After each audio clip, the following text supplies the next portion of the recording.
Bonjour tout le monde. Bonjour. Avant d'entrer dans le village, regardez cette immense ferme. Oui, elle est très ancienne, mais ce que vous voyez n'est pas la ferme d'origine. Il y a eu plusieurs reconstructions dès le XVIIe siècle. Mais je ne vois pas d'animaux ni de tracteurs aux abords de cette ferme. Elle n'est plus en activité, en effet. Lors d'une balade organisée par l'Office du tourisme, nous avons eu la chance de la visiter. Regardez les photos que j'ai prises ce jour-là. Elles montrent les différentes parties de cette ancienne ferme. Où se trouve le logis ? À droite, derrière ce portail protégé comme d'habitude par des chasses-roues. Le logis est assez récent puisqu'il date de 1880 environ.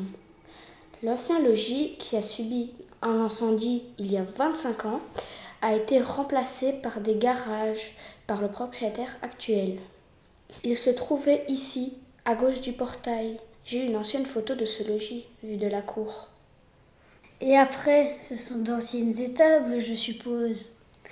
Oui, des étables sous fenil. Regardez.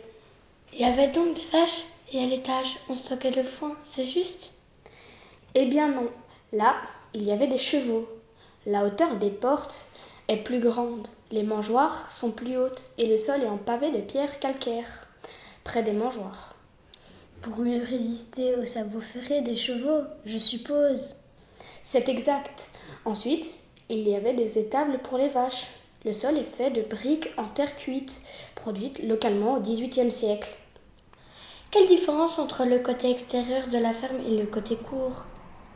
On se rend compte qu'à l'époque, avant la création de notre Belgique, en 1830, les ouvertures étaient très petites à l'extérieur, pour se protéger des brigands et de nombreuses guerres qu'a subies la région.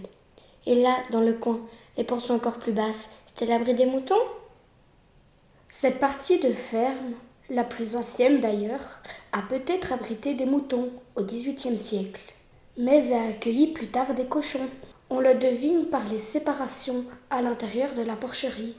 Elle servait à isoler les mères et leurs petits des mâles. Regardez, c'est plutôt joli le contour des portes des porcheries. Vous avez vu comment sont disposées les briques ?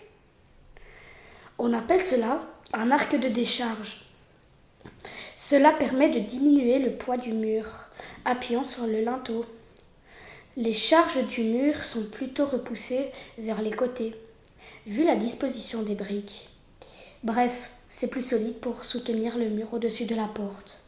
C'est l'explication que j'ai reçue lors de la visite. Un arc de décharge ? Comme pour les églises en quelque sorte ? Oui, c'est cela. Et ici, le fermier stockait la paille, le foin et les machines agricoles. Mais ce bâtiment a servi d'écurie bien avant. Il y reste toujours des mangeoires pour chevaux. Enfin, une grange récemment démolie fermait la ferme. On voit sur ce plan de 1818 que c'était une ferme en quadrilatère, aussi pour mieux se protéger. L'entrée donnait sur un chemin disparu aujourd'hui. Le portail a donc été reconstruit ici. Et aujourd'hui, l'ensemble est ouvert vers la campagne et sur cette jolie rangée d'arbres. En fait, ces arbres longent l'ancienne voie de chemin de fer vicinale.